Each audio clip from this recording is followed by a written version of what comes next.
신년 특별 새벽 기도에 오신 여러분들을 주님의 이름으로 환영합니다. 이 시간 우리 조용히 기도하면서 하나님 앞으로 나아가겠습니다. 사랑하는 주님, 어제부터 특별 새벽 기도로 저희들을 기도의 자리로 불러주심을 감사드립니다. 비록 코로나로 인해서 한 곳에 모이진 못했지만은 온라인으로 함께 할 수 있음을 감사드립니다. 이민년 한 해가 하나님과 동행하며 하나님을 더욱 사랑하는 한 해가 되기를 기도합니다. 날마다 주님과 동행하며 주님의 말씀을 묵상하게 하여 주옵소서. 또한 함께 정해진 시간에 기도하고 최선을 다해 주님을 예배하는 믿음의 수고를 마다하지 않는 한 해가 되기를 원합니다. 코로나가 언제 끝날지 모르지만 주어진 상황 속에서 최선을 다해 말씀을 읽고 묵상하는 가운데 주님과 동행하는 습관을 갖기를 원합니다. 더불어 성경 통독을 모두가 함께 시작했습니다. 매일 하나님의 말씀을 즐거워하여 주야로 묵상하는 자로 살아가게 하여 주옵소서. 진리를 아는 기쁨이 얼마나 큰지 다시 깨닫게 하시고 영생하게 하시는 하나님의 말씀의 능력을 맛보는 한 해가 되게 하여 주옵소서. 이 모든 말씀 우리를 사랑하신 예수 그리스도 이름으로 기도드립니다.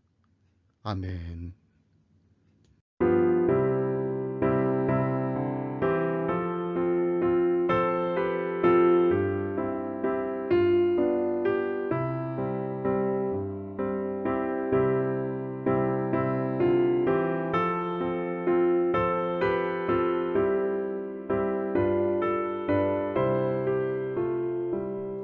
내 너를 위하여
오늘 함께 나눌 말씀은 창세기 14장 17절로 20절 말씀입니다.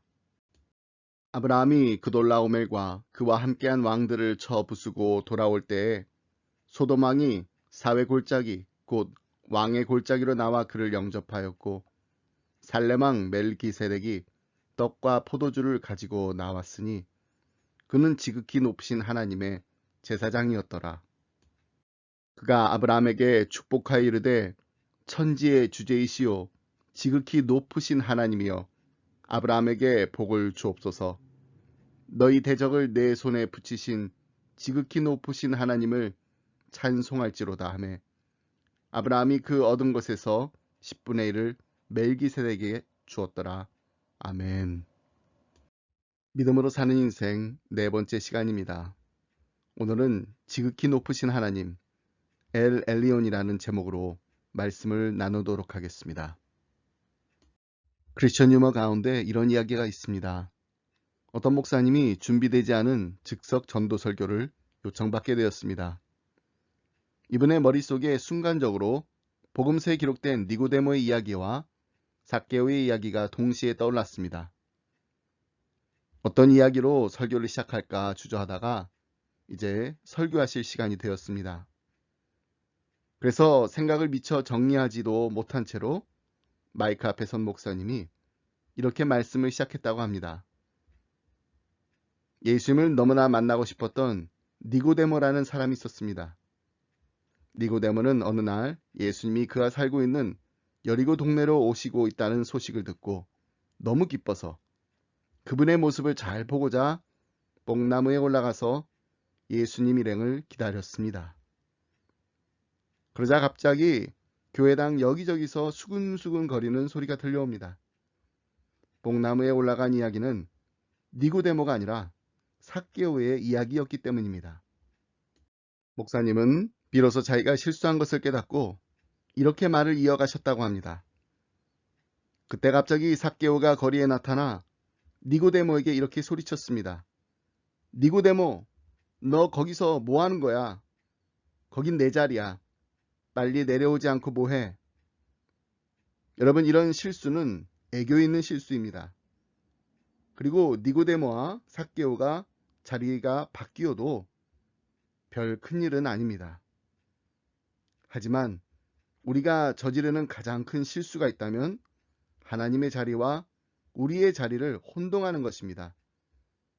다시 말해서 우리는 종종 우리가 있어야 할 자리가 아닌 하나님의 자리에 오르고자 할 때가 있다라는 것입니다.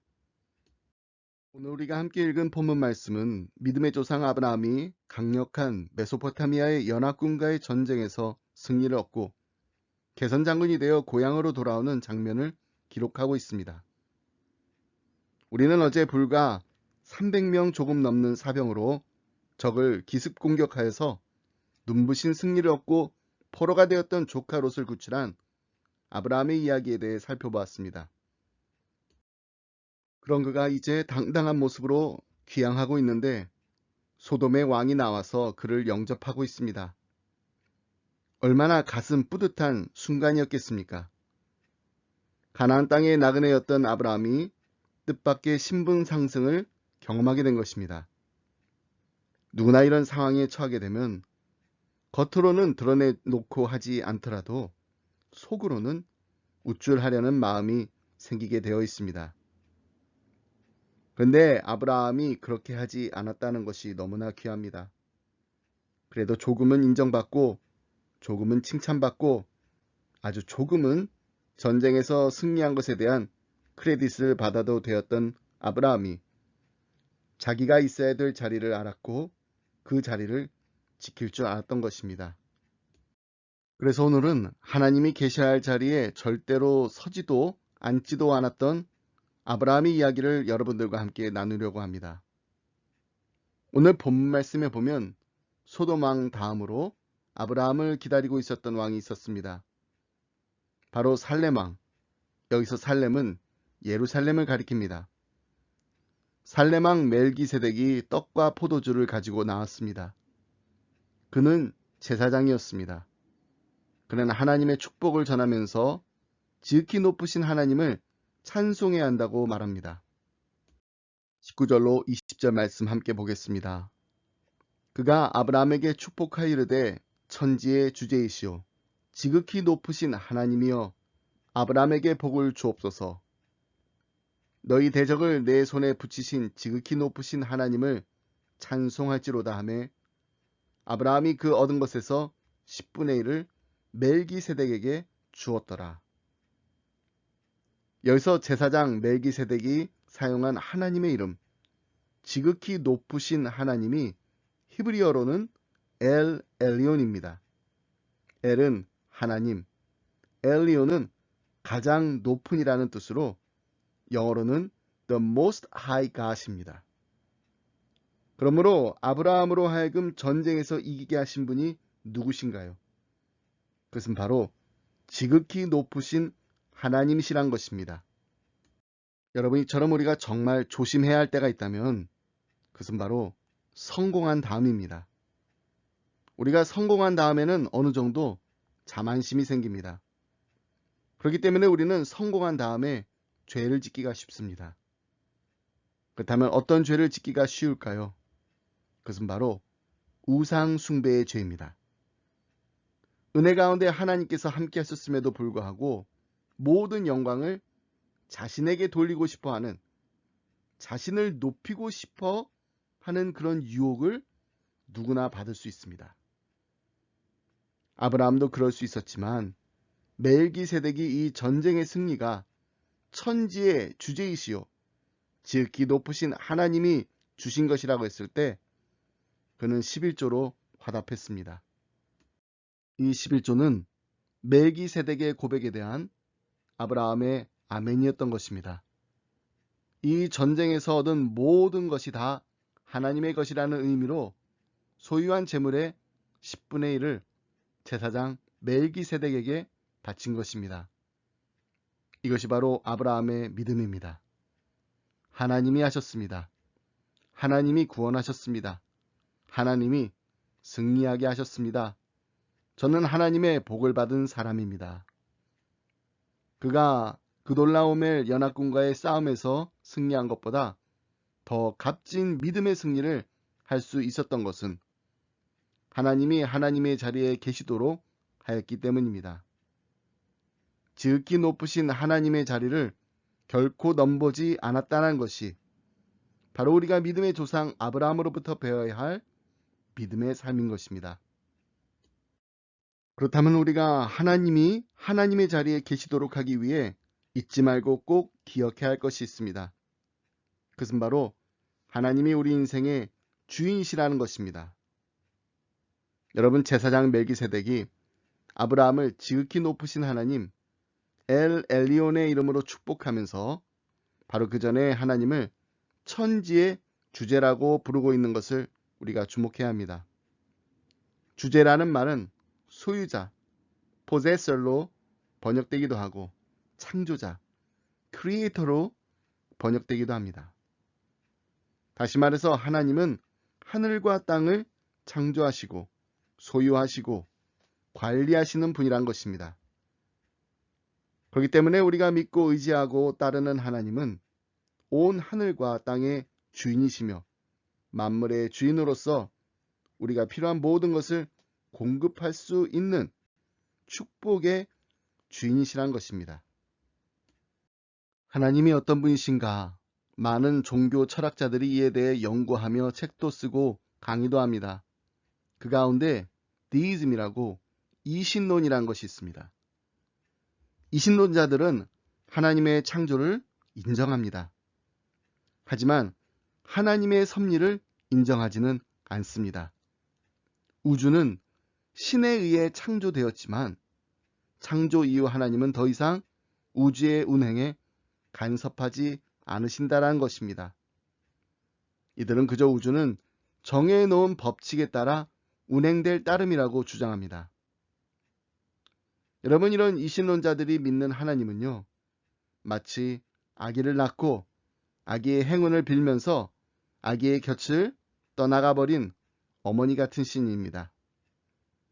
문제는 성경에서 말하고 성경에서 가르치시는 하나님이 그런 하나님이 아니시란 것입니다. 히브리서 1장 2절 말씀 보겠습니다. 이 모든 날 마지막에는 아들을 통하여 우리에게 말씀하셨으니 이 아들을 만유의 상속자로 세우시고 또 그로 말미암아 모든 세계를 지으셨느니라. 성경은 분명히 하나님의 아들이신 예수님이 곧 만물의 창조자요 상속자라고 증언합니다. 그는 만물을 지으신 자, 창조자요 이 만물을 궁극적으로 다시 새롭게 할 자, 상속자시란 것입니다. 그러나 거기서 끝나지 않습니다.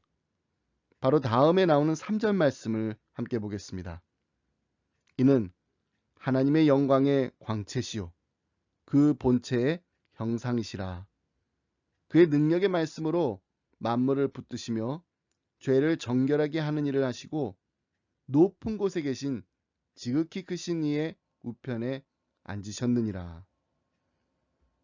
성경은 분명히 하나님을 지금 현재도 만물을 말씀으로 붙들고 섭리하시는 분으로 증언하고 있습니다. 그렇다면 아브라함이 고백했던 만물의 주인이요 관리자 되신 하나님 엘 엘리온이 오늘도 우리의 축복의 주인이시며 우리의 축복의 근원이 되시기 때문에 우리의 필요한 모든 것들이 다 하나님으로부터 나온다는 것을 우리가 분명히 믿어야 합니다. 그래서 사도 바울이 빌립보서 4장 19절에서 이렇게 고백하고 있지 않습니까? 나의 하나님이 그리스도 예수 안에서 영광 가운데 그 풍성한 대로 너희 모든 쓸 것을 채우시리라. 하나님께서는 우리의 욕심까지도 다 채우시겠다고 하지 않으셨습니다. 하지만 분명한 것은 우리가 믿고 의지하는 하나님은 우리의 필요를 공급해 주시는 살아계신 하나님, 역사하시는 하나님, 그리고 우리와 함께 하시는 하나님이시라는 것입니다. 그래서 예수님께서는 먼저 그의 나라와 그의 의를 구하라고 말씀하시면서 우리에게 염려하지 말라고 하십니다. 마태복음 6장 25절 말씀입니다. 그러므로 내가 너에게 이르노니 목숨을 위하여 무엇을 먹을까? 무엇을 마실까? 몸을 위하여 무엇을 입을까? 염려하지 말라. 목숨이 음식보다 중하지 아니하며 몸이 의복보다 중하지 아니하냐. 우리 인간의 가장 기본적인 어떻게 보면 매일매일 살아가면서 염려하고 걱정해야 하는 것이 당연한 것인데 이 당연한 것들에 대해서 예수님께서는 염려하지 말라고 하십니다. 왜냐하면 우리가 염려하기 시작하면 하나님을 바라보지 않고 염려해야 할 대상만 바라보기 때문입니다.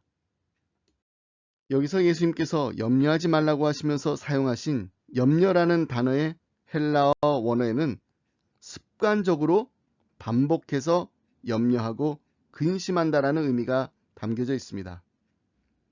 그러니까 한두 번 그냥 염려하는 것으로 그치는 것이 아니라 계속해서 염려할 대상만 바라보고 있다라는 게 그게 문제라는 거예요. 그래서 예수님께서는 이렇게 말씀하십니다. 공중의 새를 보라.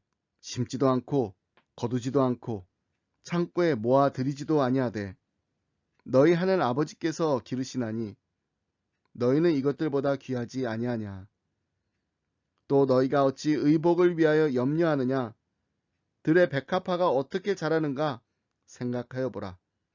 수고도 아니하고 길쌈도 아니하느니라. 공중에 나는 새를 먹이시는 하나님이 들에 핀 백합화를 입히시는 하나님께서 우리의 하나님이시기 때문에 염려하지 말라라고 하시는 것입니다. 허쉘포드 목사님의 물새와 참새의 대화라는 이야기가 있습니다. 어느 날 물새가 참새에게 이렇게 말했다고 합니다. 저 인간들을 좀 보게나. 허둥지둥대면서 돈 때문에 아우성치고 이리저리 뛰어다니는 걸 보면 너무 불쌍하지 않아? 그 얘기를 듣고 있던 참새가 물새더러 하는 말이 그러게 말이야. 아마 사람들에게는 우리를 돌봐주시는 하나님 아버지가 계시지 않은 모양이야. 이 이야기가 우리에게 말해주고자 하는 교훈은 무엇입니까? 우리의 인생을 주관하시는 하나님께 우리의 모든 것을 내어 맡기지 못한다는 것은 하나님을 믿지 못한다라는 말입니다. 이것은 곧 불신앙이면서 교만의 표현입니다. 교만이라는 것은 내가 감당할 수 없는 짐을 나 스스로 감당하겠다고 몸부림치는 것입니다. 오늘 우리의 삶 가운데 습관적으로 염려하고 있는 것이 있습니까? 염려할 것이 있을 때 염려하고 근심거리가 생겼을 때 걱정해야 합니다. 하지만 우리가 계속해서 반복해서 염려거리만 바라보고 하나님은 바라보지 않는다면 우리가 하나님을 전적으로 신뢰하고 있지 않다라는 것을 말해줍니다. 2022년 한 해를 보내면서 천지의 주제이신 우리 아버지 하나님께 우리 인생에 풀어내지 못한 모든 문제들까지도 다 내어 맡길 때 하나님의 터치하심으로 놀라운 하나님의 역사가 일어나는 우리의 가정 그리고 우리 교회가 되기를 주님의 이름으로 축복합니다. 말씀했습니다. 오늘 우리가 읽은 본문 말씀 가운데 놓치지 말아야 할 지명이 있습니다. 그것은 바로 멜기세덱 제사장이 아브라함을 만났던 샤웨 골짜기라는 곳입니다. 17절 말씀 다시 보겠습니다. 아브라함이 그돌라오멜과 그와 함께한 왕들을 쳐부수고 돌아올 때에 소돔 왕이 샤웨 골짜기 곧 왕의 골짜기로 나와 그를 영접하였고, 샤웨 골짜기라는 말은 왕의 골짜기라는 뜻입니다. 성경학자들은 이곳이 감람산과 예루살렘 성전 사이에 있는 계곡이었을 것이라고 생각합니다. 나중에 이것이 기드론 계곡이 됩니다. 거기에 겟세마네 동산이 있습니다. 예수님께서는 십자가를 지시기 전날 밤에 마지막으로 기드론 골짜기를 건너 겟세마네 동산에서 기도하십니다. 그리고 겟세마네 동산에 들어가기 직전에 최후의 만찬을 나누셨습니다. 마치 아브라함을 만나주신 제사장이 떡과 포도주를 가지고 나왔던 것처럼 우리의 주님이신 예수님께서 십자가에 돌아가시기 전날 밤 떡과 포도주를 가지고 사랑하는 제자들을 만나주셨습니다. 여러분, 사랑하는 제자들을 위해 자신을 내어주시던 주님, 예수님의 피 흘림, 예수님의 희생 때문에 우리가 죄사함을 받고 새로운 생명을 얻어 하나님의 자녀가 될 수 있었다면 우리 또한 주님 앞에 우리의 삶을 드리는 것이 너무나 마땅한 일이 아닐까요? 1858년 영국에서 독일로 유학 온 한 여학생이 있었다고 합니다. 22살 먹은 이 여학생은 목사님의 딸이었습니다. 비록 목사님의 딸이었지만 그녀의 신앙은 뜨겁지도 차갑지도 않은 미지근한 신앙, 이름뿐인 크리스찬이었습니다. 그런데 힘든 유학 생활을 보내다가 마음의 병까지 들고 말았습니다. 그러던 어느 날 듀셀 돌프라는 친구의 저택에 초청을 받아갔는데 그 집 복도를 걷다가 그림 한 장에 시선이 멈췄습니다. 렘브란트의 그림 에케 호모, 이 사람을 보라로 빌라도의 법정에서 채찍을 맞고 가시면류관을 쓰고 모욕을 당하는 예수의 모습을 보여주는 그림이었습니다. 갑자기 이 그림이 그녀의 시선을 잡아 끌었습니다. 그녀는 얼어붙듯 이 그림 앞에 섰습니다. 근데 그 그림 앞에 이런 글귀 하나가 있었다고 합니다. 나 너를 위해 이렇게 고난을 받는데 너는 나를 위해 무엇을 주느냐. 갑자기 목사님의 그 딸의 눈에서 눈물이 돌기 시작했습니다. 내가 나를 위해 희생하시고 고난받으신 그리스도를 망각하고 살았구나. 주님, 이것이 사실이라면 제가 주님을 위해 드리지 못할 것이 없습니다. 그날 밤 집에 돌아온 그녀는 붓을 들어 그 그림에서 받은 감동과 자기 헌신의 결심을 한 편의 찬송시로 쓰기 시작했습니다. 그것이 바로 오늘 우리가 함께 부른 찬송가 311장 내 너를 위하여입니다. 내 너를 위하여 몸 버려 피 흘려 내 죄를 속하여 살 길을 주었다.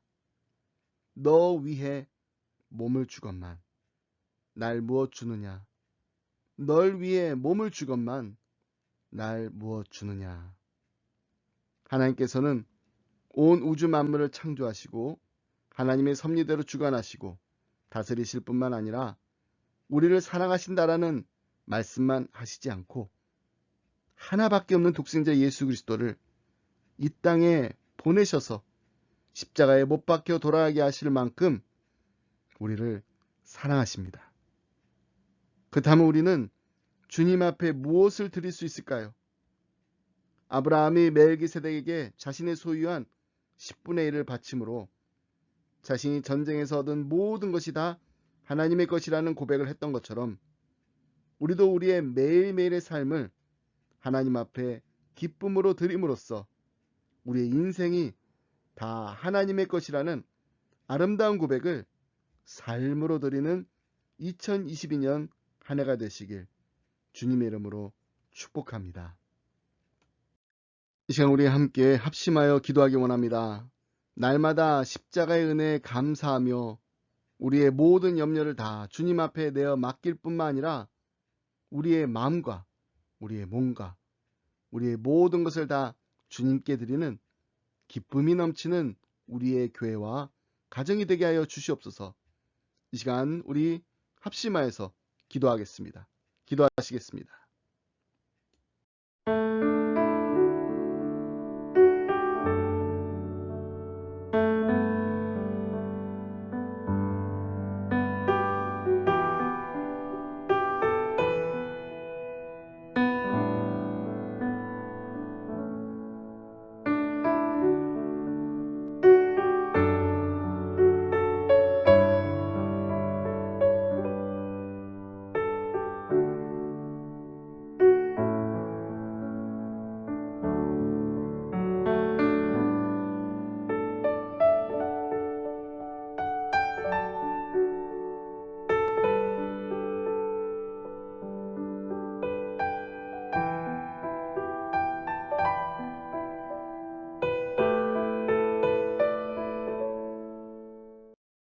사랑과 은혜가 풍성하신 하나님, 우리의 인생을 다스리시며 모든 것을 주관하시는 하나님, 우리의 신앙이 세상의 많은 일들로 인해 분주해지거나 마음이 나뉘어져서 하나님을 보지 못하게 되는 흔들리는 믿음이 되지 않게 하여 주옵소서. 십자가의 사랑으로 우리에게 하나님 아버지의 그 크신 사랑을 확증하셨는데 하물며 우리를 구원하신 하나님께서 오늘 하루 그리고 이 한 주간 이 한 해의 삶을 지켜주시지 않으시겠습니까?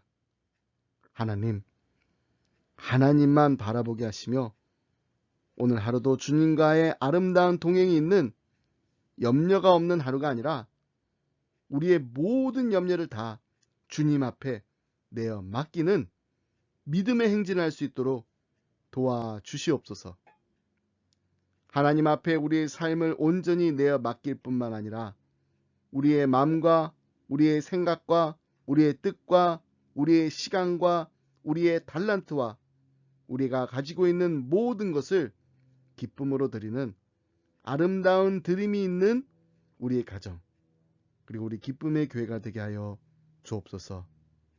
이 모든 말씀 우리를 사랑하시는 예수 그리스도 이름으로 기도드립니다. 아멘. 계속해서 여러분의 개인의 기도 자리로 나아가도록 하겠습니다. 기도하시겠습니다.